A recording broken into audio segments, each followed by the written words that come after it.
আজকে আমরা পড়তে যাচ্ছি 4 এর গ নাম্বার। 4 এর গ নাম্বারে কি বলা আছে? কি বলা আছে দেখো তো, একজন পড়ো, কে পড়বা? অঙ্কিতা বিশ্বাস, তুমি পড়ো তো 4 এর গ। রম্বসের বাহুর দৈর্ঘ্য 1/3p একটি কোণ। হ্যাঁ, d 60 ডিগ্রি দেওয়া আছে। রম্বসটি আঁকতে হবে। Very good, sit down please. বলা আছে রম্বসের একটি বাহুর দৈর্ঘ্য p/3, p/3, p/3, 1/3 না p/3? 1/3 ভালোভাবে বুঝে বলো, উপরে p নিচে 3, এইভাবে বলা আছে। দেখো 1/3p। আচ্ছা এইটা আর p/3 এটা কি পার্থক্য আছে না কি বলো তো? আগে এটা বলো, 1/3p আর p/3 এক না ভিন্ন? এক। Very good. এটা হচ্ছে p এর 3 ভাগের 1 ভাগ, এটা হচ্ছে p কে 3 দিয়ে ভাগ। p কে 3 দিয়ে ভাগ মানে কি 3 ভাগের 1 ভাগ। এটাকে এইভাবেও বলা যাবে, আবার এইভাবেও বলা যাবে। দুইটাই সঠিক। হ্যাঁ, দুইটাই কারেক্ট, কিন্তু দুইটাই কারেক্ট। ঠিক আছে, তাহলে চলো আমরা কাজটা করি। p এর মান দেওয়া ছিল 30 সেন্টিমিটার। ধরো এটা p, এটা p। শোনো, তোমরা যখন বাহুটা নিবা পৃষ্ঠার এক কর্নারে নিবা না, কারণ এটার মধ্যে কিছু কাজ আছে। এটা উপরে একটু জায়গা রাখবা, নিচেও জায়গা রাখবা। ঠিক আছে, এটা 13 সেন্টিমিটার। কত সেন্টিমিটার? 13 সেন্টিমিটার। এবং আরেকটা কি দেওয়া আছে? কোণ দেওয়া আছে। কোণ কত ডিগ্রি? 60। আচ্ছা 60 ডিগ্রি। এটা তোমরা কিসের সাহায্যে নিবা 13 সেন্টিমিটারটা? অবশ্যই স্কেলের সাহায্যে 13 সেন্টিমিটার মাপ দিয়া এটা নিবা। ঠিক আছে, স্কেলের হিসাব শুরু করতে থেকে 0 থেকে, ভেরি গুড, 0 দাগ থেকে 13 সেন্টিমিটার এটা নিবা। নেওয়ার পরে এরপরে একটি কোণ দেওয়া আছে, তাই না? একটি কোণ দেওয়া আছে। কত ডিগ্রি কোণটা? এবং 60 ডিগ্রি কোণটা আমরা কিভাবে আঁকতে পারি দেখো। 60 ডিগ্রি কোণটা আমি নিব, মনে করে এখানে নিলাম। এই যে প্রথমে একটা বাহু নিব। এরপরে দেখো আমরা গতদিন শিখছি কিন্তু এটা কম্পাস ব্যবহার করে 60 ডিগ্রি কোণ আঁকা। এই যে কোনো ব্যাসার্ধের প্রথমে কি করব, একটা কি করব বলো, বৃত্তচাপ নিব, যে কোনো ব্যাসার্ধের।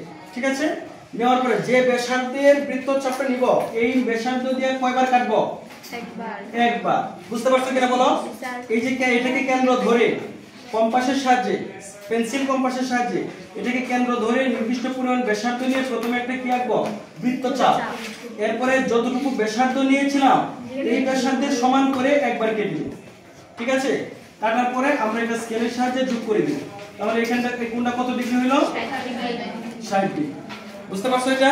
তাহলে রম্বসের কি কি দেওয়া আছে? রম্বসের পরিসীমা এটা মূলত 13 সেন্টিমিটার। পরিসীমা না, এটা বলা হয়েছে রম্বসের একটি বাহুর দৈর্ঘ্য p/3, অর্থাৎ p তো একটা বাহু, এর 3 ভাগের 1 ভাগ, এর 3 ভাগের 1 ভাগ হচ্ছে রম্বসের একটি বাহু। ক্লিয়ার? এবং একটি কোণ দেওয়া আছে 60 ডিগ্রি। আমাকে রম্বসটি আঁকতে হবে। এবার যেহেতু p/3 শব্দটা কি ব্যবহার করা হয়েছে বলো, p/3 অথবা কি 1/3p, 1/3 একই কথা। আচ্ছা, এখন আমাকে ফার্স্ট টাইম দেখতে হবে আমি এই যে বাহুটা, এই বাহুটাকে কিভাবে 3 ভাগ করব, 3 খণ্ড করব। আচ্ছা, তোমরা গতদিন ক্লাসে কিন্তু পড়েছো একটা বাহুকে দ্বিখণ্ডিত করা শিখেছো না? দ্বিখণ্ডিত কিভাবে? অর্ধেকের বেশি ব্যাসার্ধ নিয়ে এই পাশে বৃত্তচাপ, এই পাশে বৃত্তচাপ, এই কি মাপে এখান থেকে এই বিন্দু থেকে এই পাশে পরে স্কেল ধরে আমরা মধ্যবিন্দু নির্ণয় করলাম, তাহলে অর্ধেক হয়ে গেল। কি হইল এটা? অর্ধেক। পরে আবার এটাকে আবার যদি আমরা দ্বিখণ্ডিত করতে পারবো না, এই যে এটা এখান থেকে এখানে অর্ধেকের বেশি ব্যাসার্ধ নিয়ে এই পাশে বৃত্তচাপ, এই পাশে কিভাবে এই বিন্দু থেকে এই পাশে তাহলে দিলাম। এখন লক্ষ্য করো এই অংশটার কত ভাগ, টোটাল রেখার কত অংশ বলতে পারবা? এটা কি 3 ভাগের? এখান থেকে এই পর্যন্ত টোটাল রেখা ছিল। ভেরি গুড, এটা হচ্ছে 4 ভাগের 1 ভাগ। কেন 4 ভাগের 1 ভাগ? এখানে আছে 2 ভাগ আর এখানে হচ্ছে 2 ভাগ। দেখো এই যে 1 ভাগ 2 3 4। তাহলে দেখা যাচ্ছে একটা রেখাকে আমরা অর্ধেক করতে পারি, আবার 4 ভাগের 1 ভাগ বের করতে পারি। এটাকে যদি আবার দ্বিখণ্ডিত করি, দেখো এই যে এখানে এই বিন্দু থেকে আর এই বিন্দু থেকে, এখান থেকে কম্পাসের সাহায্যে বৃত্তচাপ নিলাম, আবার এখান থেকে বৃত্তচাপ নিলাম, তাহলে এতটুকু কত বলতে পারবা? টোটাল রেখা কতটুকু অংশ এটা বলো? 6 ভাগ। এটা এখান থেকে এটা কয় ভাগ দেখো তো, এখানে কয় ভাগ? 2 ভাগ। এখানে কয় ভাগ? 2 ভাগ। তাহলে এখানে আছে 4 আর এখানে আছে আরো 4, তাহলে এটা কতটুকু? ভেরি গুড, এটা হচ্ছে 8 ভাগের 1 ভাগ। তাহলে দেখা যাচ্ছে একটা রেখাকে অর্ধেক করা যায়, মানে অর্ধেক করা যায়, আবার 4 ভাগের 1 ভাগ বের করা যায়, আবার 8 ভাগের 1 ভাগ, এভাবে 16 ভাগের 1 ভাগ, মানে জাস্ট পূর্ণ সংখ্যায় মানে জোর জোর ভাবে ভাগ করা যায়। 2 ভাগ, 4 ভাগ, 8 ভাগ এইভাবে করা যায়। কিন্তু একটা রেখাকে এখন যে আমাদের কাজটা করতে হবে, এই রেখাটাকে 3 ভাগ করতে হবে। এখন তোমরা বলো তো, একটা রেখাকে আমরা 3 ভাগ করব, 3টা টুকরা করব। আগের গুলা করছি 2 টুকরা করেছি, 4 টুকরা করেছি, 8 টুকরা করেছি, কিন্তু এখন এই রেখাটাকে কি করতে হবে? 3 টুকরা। এটা কি পারবে? আচ্ছা ঠিক আছে, আমি তোমাদের হেল্প করছি। তোমরা দেখো, প্রথমে আমাদের যে কাজটা করতে হবে, তোমরা একটু মনোযোগ দাও, একেবারে মনোযোগ দাও, বোর্ডের প্রতি মনোযোগ দাও। প্রথমে দেখো, এই যে বিন্দু আছে, এই বিন্দু থেকে পেন্সিল কম্পাসের সাহায্যে আমি নির্দিষ্ট পরিমাণ ব্যাসার্ধ নিয়ে আমার ইচ্ছা মতো, এই যে ছোট হইতে পারে, বড় হইতে পারে, এসব বড় হইতে পারে, নির্দিষ্ট পরিমাণ ব্যাসার্ধ নিয়ে প্রথমে আমি এখানে একটা বৃত্তচাপ আঁকবো। কি আঁকবো? বৃত্তচাপ আঁকবো। এই যে বৃত্তচাপটা আঁকলাম, সেম এটা যেভাবে বৃত্তচাপটা আঁকবো এই বিন্দু থেকে, একই মাপে এই বিন্দু থেকে এই দিক থেকে একইভাবে বৃত্তচাপ আঁকবো। বুঝছো কিনা বলো? বুঝতে পারছো এটা? এই দেখো, এই বিন্দু থেকে আমি নির্দিষ্ট ব্যাসার্ধ নিয়ে, এটাকে বলা হয় ব্যাসার্ধ, নির্দিষ্ট পরিমাণ ব্যাসার্ধ নিয়ে কি বৃত্তচাপ আঁকলাম, সেম ভাবে একই মাপটা এই বিন্দু থেকে এই দিকে আঁকলাম। ঠিক আছে, এবার দেখো, আমি আবার আমার ইচ্ছা মতো পরিমাণ মতো একটা কোণ নিব। এই যে কোণ, লক্ষ্য করো, একটা পরিমাণ মতো কোণ নিব, যে এখান থেকে এটাও আবার কম্পাসের সাহায্যে, কিসের সাহায্যে? আমার সাথে এখানে এই মুহূর্তে হোয়াইট বোর্ডের কম্পাস নাই আমাদের, এই জন্য আমি এটা দেখাইতে পারতেছি না, কম্পাস আনতে পারলাম না। বুঝছো?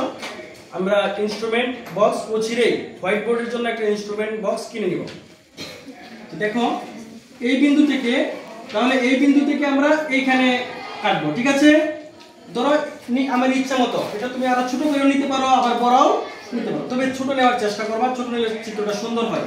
মনে করো যে এখান থেকে আমরা এই পরিমাণ আমরা কাটলাম, একই মাপে এখান থেকে এই বিন্দুতে যে মাপে কাটবো, সেম এখান থেকে এই বিন্দুতে এই মাপে কেটে দেব। বুঝছো কিনা বলো?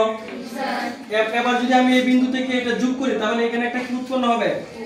কোণ উৎপন্ন হবে। একইভাবে এখান থেকে এই দিকে একটা কি উৎপন্ন হবে? এবার দেখো, তোমরা বলো তো, এই কোণটা আর এই কোণটা কি এক না ভিন্ন? এক। ভেরি গুড, একই কোণ না? একই। তোমরা কি জানো এই দুইটা কোণকে কি বলা হয়? দুইটা কোণ যদি দুইটা রেখার বিপরীতে উৎপন্ন হয়, তাদেরকে বলা হয় একান্তর কোণ। কি কোণ বলা হয়? আর একান্তর কোণগুলো যদি সমান হয়, একান্তর কোণগুলো পরস্পর সমান, আর একান্তর কোণ যদি সমান হয়, তাহলে এই দুইটা রেখা পরস্পর সমান্তরাল হয়। কি হয়? আচ্ছা দেখো, ওই জায়গায় আমরা যাচ্ছি না, আমাদের মেইন কাজ হচ্ছে এই রেখাকে কিভাবে 3 ভাগ করা যায়, এটা আমরা দেখো। আচ্ছা দেখো, তাহলে আমরা বুঝলাম এখানে যে কোণ আঁকলাম, সেম মাপের এখানে আমরা আরেকটা কোণ আঁকলাম। ঠিক আছে, এবার দেখো আমরা এটাকে আমার নির্দিষ্ট পরিমাণ ব্যাসার্ধ নিয়ে আমার ইচ্ছা মতো এই বিন্দু থেকে এখানে একবার কাটবো। দেখো, এখানে একবার কাটবো, একই মাপে এখান থেকে এখানে একবার কাটবো, একই মাপে, কিন্তু সেম মাপে একই কাজ করবো। এই বিন্দু থেকে, দেখো, এই বিন্দু থেকে এখানে একবার কাটবো, আবার এখানে একবার কাটবো। এর মানে বুঝছো? এটা লক্ষ্য করো, এটা যে মাপে কাটলাম, সেম মাপে আবার এখানে কাটলাম। বুঝতে পারছো কিনা বলো? কাটার পরে আমাদের যে কাজটা করতে হবে, আমরা স্কেলের সাহায্যে এই বিন্দু আর এই বিন্দু যোগ করে দিব, আবার এই বিন্দু যোগ করে দিব। এবার লক্ষ্য করো তো, এই যে যোগ করার পরে আমাদের এখানে কয়টা অংশ হয়েছে? দেখো, হয়েছে না? 3টা অংশ। এই যে একটা অংশ, এই যে পি এর, এটা 1 ভাগ, এটা 2, এখানে 1 ভাগ, আর এখানে 1 ভাগ। তাহলে এই যে অংশটা আমরা পেলাম, এখান থেকে এই অংশটা পেলাম, এটা কতটুকু বলো তো? এই যে এখান থেকে এতটুকু কত? এটা p/3। গুড, এটা হচ্ছে p/3। তাহলে কি বুঝতে পারছো তোমরা একটা রেখাকে কিভাবে 3 খণ্ড করতে হয়? বুঝতে পারছো? সিস্টেমটা কি ক্লিয়ার? Very good. এবার আমরা p/3 পেয়ে গেলাম। এবার আমরা রম্বসটা কিভাবে আঁকবো? দেখো, রম্বসটা আমরা কিভাবে আঁকবো? প্রথমে আমরা যে করে রাখি, বিই নিলাম, এটা ধরো বিই, বিই হতে p/3 এর সমান করে, কার সমান করে? এদিকে দেখো, কার সমান করে? এই এটা কিসের সাহায্যে? কম্পাস। আমরা চেষ্টা কম্পাসের সাহায্যে, তাহলে একিউরেট মাপ হবে। কম্পাসের সাহায্যে, এই কম্পাসের সাহায্যে আমরা বিসি অংশ কেটে দেব। কার সমান করে?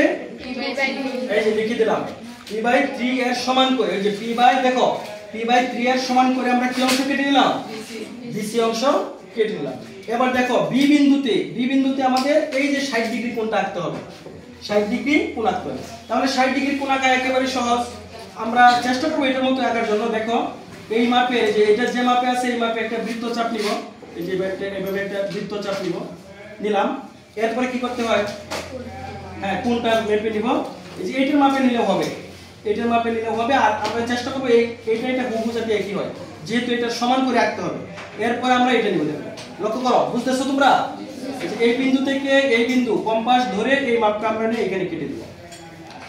ঠিক আছে? এরপরে আমরা এটা বর্ধিত করব, বিন্দুটা সোজা রেখে বর্ধিত করব। এটা হচ্ছে CBF কোণ। তাহলে এখানে কত ডিগ্রি বলো? ভেরি গুড, এটা হচ্ছে 60 ডিগ্রি, এটাও 60 ডিগ্রি, এটাও 60 ডিগ্রি। তাহলে প্রথমে আমরা কি করছি?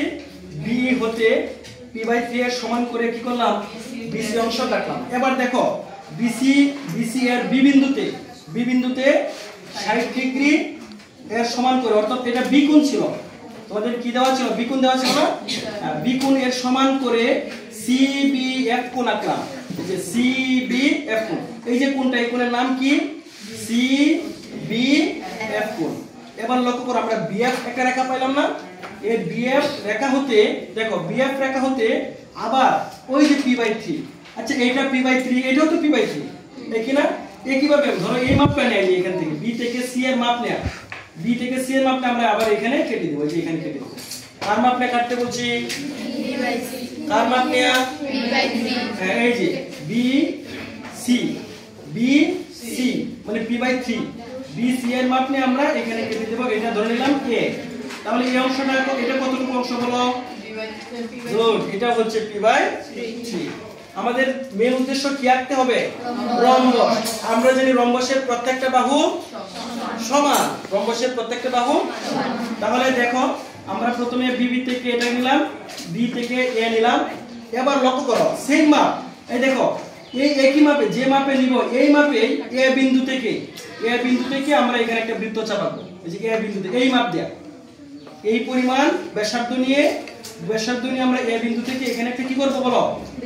বৃত্তচাপ। একইভাবে এটা যে মাপ ছিল এই মাপে এখান থেকে এখানে আরেকটা বৃত্তচাপ।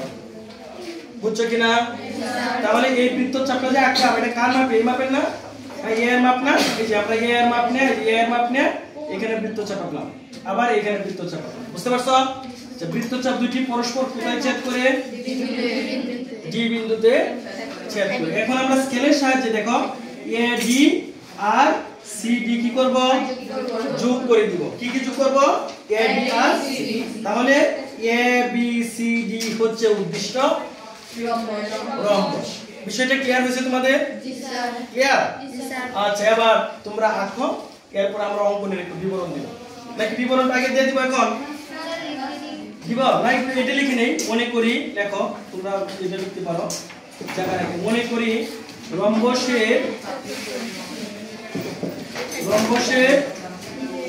রম্বসের বাহুর দৈর্ঘ্য p/3 এবং একটি কোণ কি বলো? একটি কোণ B কোণ সমান 60 ডিগ্রি দেওয়া আছে। কি করতে হবে? দেওয়া আছে রম্বসটি আঁকতে হবে। তাহলে তোমরা এবার এটা আঁকো, তারপর আমরা এটা বিবরণ দেব। ঠিক আছে? কি তোমরা কি এটা সুন্দরভাবে আঁকতে পেরেছো? ধন্যবাদ সবাইকে। তাহলে চলো এটা আমরা বিবরণটা দিই, অঙ্কনের বিবরণ। আমি এটার বিবরণ, অঙ্কনের বিবরণ। অঙ্কনের বিবরণ প্রথমে আমরা কি করছি বলতো, যে কোনো রশ্মি কি, যে কোনো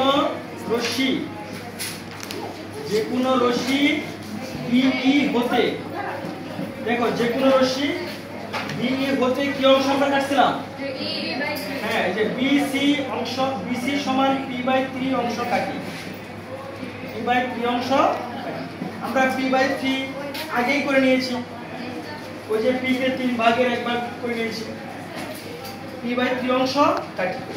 এরপরে দেখো বি বিন্দুতে পরে কি করছি আমরা, বলো বি বিন্দুতে কি আঁকছি, বি বিন্দুতে, হ্যাঁ বি বিন্দুতে এই যে 60 ডিগ্রি কোণ আঁকছি না, তাহলে এই কোণের নাম কি, CBF, ই না এ থাকবে না CBF থাকবে, এটা তো আমরা পড়ে নিয়েছি, CBF কোণ, দেখো CBF কোণ সমান কি, CBF কোণ সমান 60 ডিগ্রি আঁকি, 60 ডিগ্রি আঁকি, তাই না? এবার দেখো BF হতে BF রেখা পাইলাম, BF হতে লক্ষ্য করো, BF হতে কি অংশ আমরা কাটছি, BA কার সমান করে, p/3, BA সমান p/3 অংশ কাটি বা কেটে নি, যাই দেখো অংশ কাটি, যেহেতু অংশ কাটলাম। এবার দেখো এ একটা বিন্দু পেলাম, কি C একটা বিন্দু পেলাম, এ ও সি কে কেন্দ্র করে, এ ও সি কে কেন্দ্র করে, কাকে কেন্দ্র করে, এ ও সি কে কেন্দ্র করে। আচ্ছা এটা এ বি সি কোণ ছিল না, এ বি সি কোণের অভ্যন্তরে, দেখো এ বি সি কোণ এর অভ্যন্তরে কি করি, ভেরি গুড, অভ্যন্তরে এ ও সি কে কেন্দ্র করে, এ বি সি এর অভ্যন্তরে p/3 এর সমান করে, এই কার সমান করে, বৃত্তচাপ যে আঁকছি, এই যে দৈর্ঘ্যটা কতটুকু নিছি, হ্যাঁ p/3 এর সমান করে দুইটি বলো, হ্যাঁ দুইটি বৃত্তচাপ আঁকি, দুইটি বৃত্তচাপ আঁকলাম। এই যে দেখো একে কেন্দ্র করে এখানে, সি কে কেন্দ্র করে এখানে, মাপটা কতটুকু নিয়েছি, p/3, বৃত্তচাপ আঁকি, বৃত্তচাপ দুটি, দেখো বৃত্তচাপ দুটি পরস্পর বৃত্তচাপ দুটি কোথায় ছেদ করেছে, হ্যাঁ ডি বিন্দুতে ছেদ করেছে বা ছেদ করেছে, কোথায় ছেদ করেছে, ডি বিন্দুতে ছেদ করেছে। এখন লক্ষ্য করো, এরপর আমরা কি করছি, এ আর ডি কি করছি বলো তো, ভেরি গুড, এ কমা ডি এবং